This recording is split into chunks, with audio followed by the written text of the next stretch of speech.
Азыр мен Чоң Тала орто мектебинде турам. Буга чейин 2020 жылдын кыш мезгилинде бул жайда өрт чыгып, мектеп толук жараксыз абалга келген.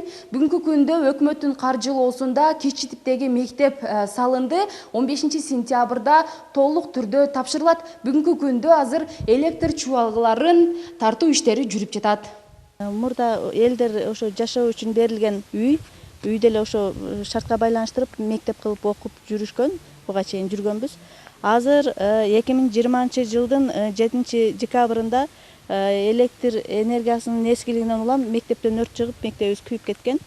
Андан кийин мамлекет тарабынан, темир курулуш компаниясынын тарабынан мынтип азыр бизге жаңы мектеп курулуп 100 орунду.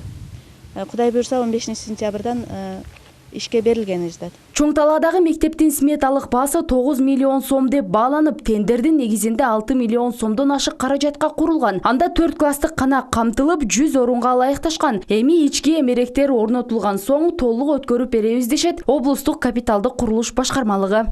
Жеңил типтеги мектеп, конструкциясы жеңил типтеги мектеп.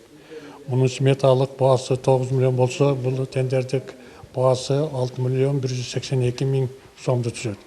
Ал эми курулуш монтаждоо иши 5 миллион 634 миң сомго. Муну темир курулуш ЧЧКсы жеңип алган. Ана бүгүнкү күндө мектепти тапшыруу алдында турабыз. Ар бир класс бардыгы даяр. Только бир гана мебелдер келелек, мебелдер келсе окуу жылын тапшырабыз. Аталган айылда быйылкы окуу жылына жаңы курулган балдар бакчасы да ишке берилет. Курулуш иштериндеги айрым мүчүлүштүктөрдөн улам азыр толук бүтө элек. Бакчанын пайдаланууга берилүүсү жергиликтүү тургундардын көптөн күткөн тилеги болгон. Садиктерге дагы муктаждык бар. Баланын саны мына эл улам өскөн сайын элдин дагы саны көбөйүп, анан муктаждык бар да, мисалы үчүн тар да садиктагычы. Садиктагы тапшырып киргизсе болот, ал бар жок тар болуп калды.